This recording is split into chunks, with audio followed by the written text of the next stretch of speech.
Hola, muy buenas tardes. Soy Alfredo Humberto Castillo Aguirre y hoy vengo a presentarles el diseño sustentable de órtesis dinámica de codo con fines de rehabilitación en adultos.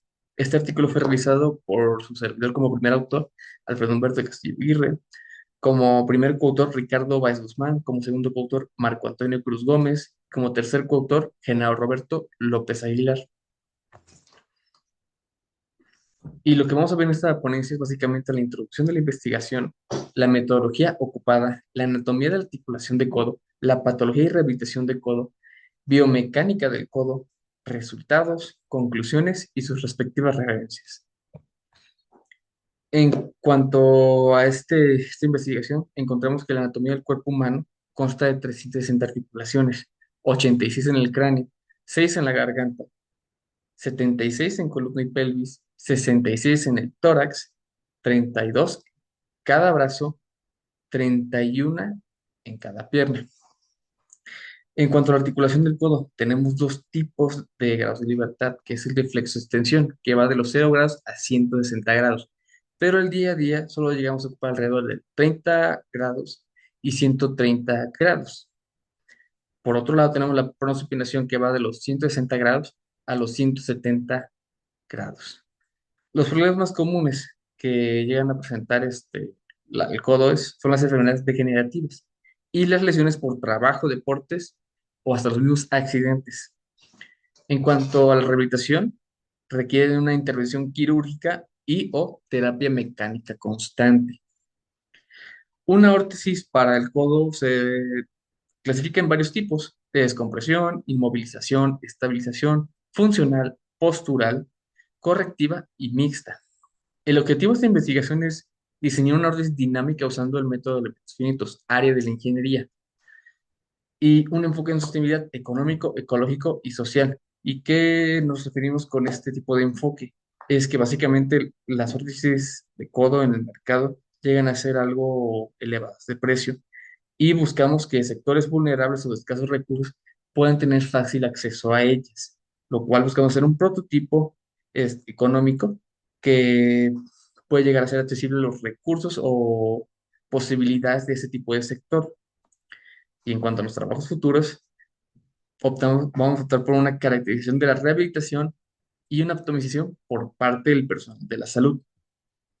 En cuanto a nuestra metodología, se realizó un análisis mixto en el diseño y optimización de las órtesis, considerando variables como medidas antropométricas, rangos de movilidad, parámetros biomecánicos, diseño mecánico y control de rehabilitación.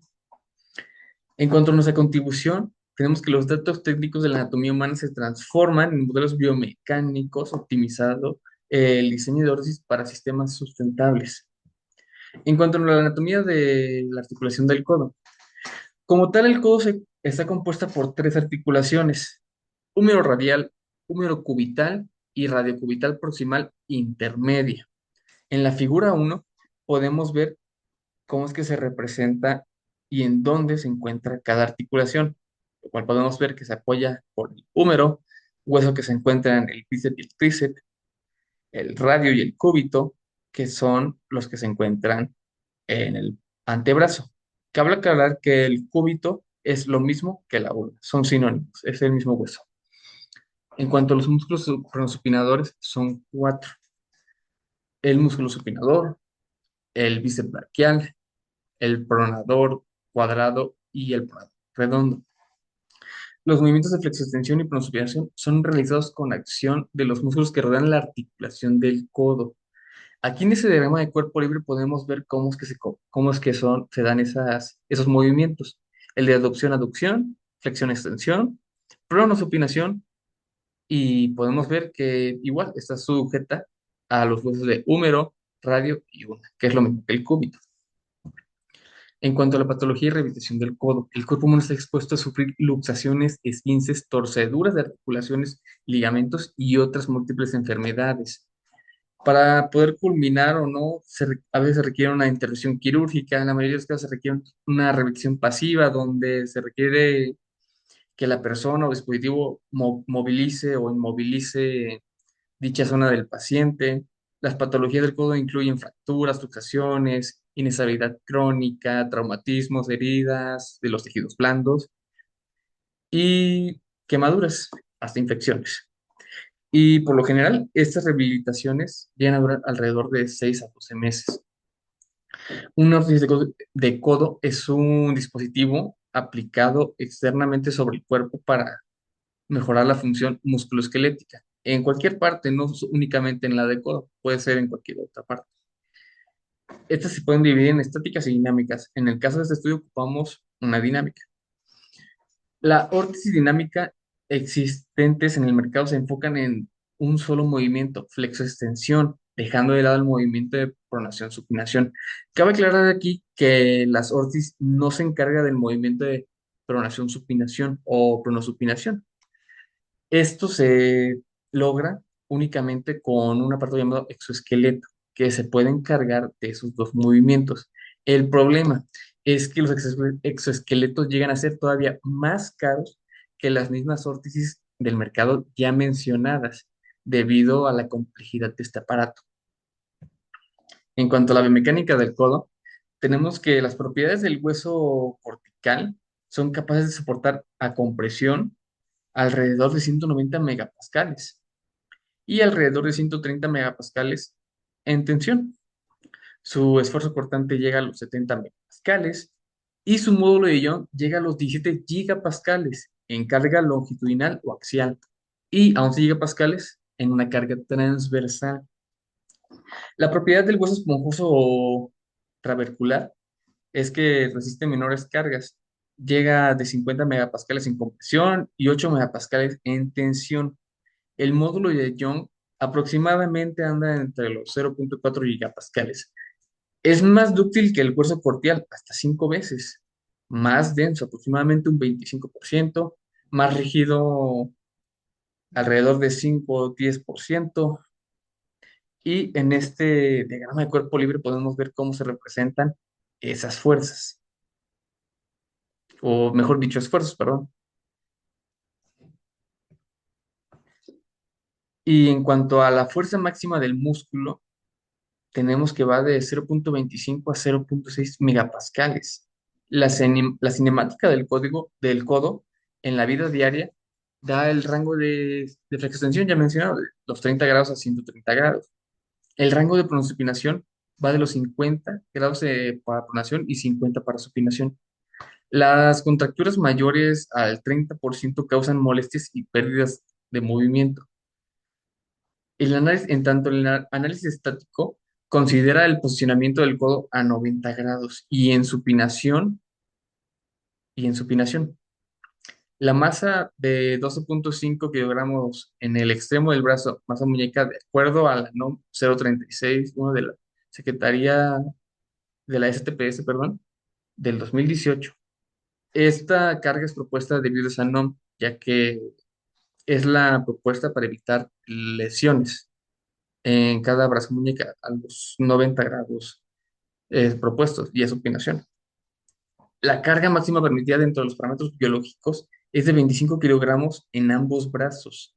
Esto aunado de libros de mecánica y la misma NOM propuesta por la Secretaría de Trabajo y Previsión Social.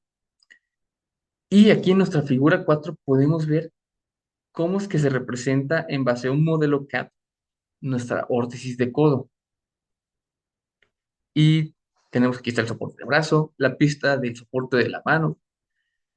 Y dentro del mecanismo consta de un mecanismo muy sencillo: un cople, una rueda dentada, unas uñetas, unos resortes que hacen presión sobre las uñetas y una leva que limita o da la dirección hacia qué uñeta mover para hacer como un efecto de una matraca. En cuanto a los resultados obtenidos, una simulación del elemento finito del sujetador de la banda a 90 grados nos muestra un esfuerzo de von Mises. Aquí se puede ver esta parte de la órtesis y cómo es que la expusimos a ciertos esfuerzos. Y un análisis de la pieza de la parte superior del brazo, cuando las fuerzas que actúan en la pieza que se queda fija a la altura del bíceps fueron estudiadas para determinar fuerza de la banda elástica que se fija sobre el soporte. Aquí podemos ver cómo es que la banda elástica recibe todo ese esfuerzo. Los esfuerzos principales sobre los mecanismos se concentran en el soporte de la banda elástica, considerándose una parte crítica del mecanismo.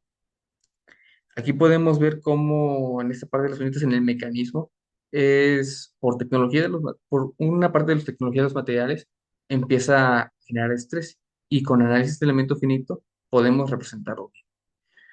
Los análisis realizados sobre la rueda dentada ayudaron a determinar el esfuerzo máximo cuando el mecanismo del codo está a 90 grados. Se encuentra totalmente extendido.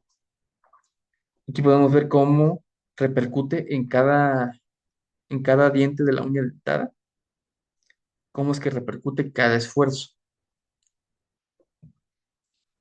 Y algo, lo más interesante de este resultado es que tenemos este tipo de esfuerzos generados, que en la pieza del antebrazo tenemos los 30.121 megapascales. La pieza de la parte superior del brazo llega a los 38.36 megapascales. La rueda dentada a los 800.93 megapascales. La muñeca de segunda posición a 110.58 megapascales. La muñeca de tercera posición a 14.465 megapascales. En cuanto a los materiales propuestos que podemos llegar a ocupar en plásticos, tenemos el ABS, PLA, el TPU y el PETG, que tienen un módulo de ion en el caso del ABS tiene un módulo de ion de 2.300 megapascales, un límite elástico de 45 megapascales, resistencia a la fracción de 65 megapascales de la parte del PLA, su módulo es de 2.346.5 megapascales, 49.5 megapascales en el límite elástico, resistencia a la flexión de 103 megapascales. El TPU tiene un módulo de 26 megapascales, un límite elástico de 8.6, la resistencia a la presión de 4.3, el PETG de 2.200 megapascales, 53 megapascales y 79 megapascales en límite elástico y resistencia a la presión respectivamente. Y de la parte de los aceros, podemos optar por el acero AISI 1045, acero 1.6582, acero 1.6587, acero 1.6657, acero 1.8519. Y aquí podemos ver sus respectivas resistencias a la tensión, sus límites elásticos y tratamiento térmico resistencia a la tensión, todo respectivamente en megapascales. Esos son los materiales propuestos para una roseta de codo y sin que sea tan caro. Y así es como podemos llegar a esa parte del objetivo, de que sea sostenible y económico. Y en cuanto a conclusiones, los resultados del prototipo de la órtesis dinámica para la detección de codo logró reducir los movimientos de extensión y pronosupinación con un mecanismo puramente mecánico que disminuye la complejidad de prototipo con un impacto positivo para cubrir los parámetros de desarrollo sustentable perseguidos en los objetivos del diseño mecánico. La propuesta de llegar a cabo que cubrió la funcionalidad y los esfuerzos mecánicos por elemento finito que permiten la selección de materiales adecuados para la fabricación del elemento asegura teóricamente que el mecanismo no presentará fallas durante de las actividades de rehabilitación, que son los materiales propuestos anteriormente. Y aquí podemos ver nuestras referencias. En Antecedents, que nos basamos en la tesis de un colega, y de ahí pasamos nuestra investigación, de ahí nuestros basics, nuestros supports, nuestras discussions, y queremos agradecer a la Benemérita Universidad Autónoma de Puebla, al Grupo de Tibología y Transporte y al Grupo 189 de Desastres y Prevención, y sobre todo a Hernán Serenos José Luis, quien nos contribuyó con su tesis para obtener el grado que obtuvo, con el que obtuvo el grado de ingeniero mecánico eléctrico y se ocupó esto para fines de investigación. Muchísimas gracias.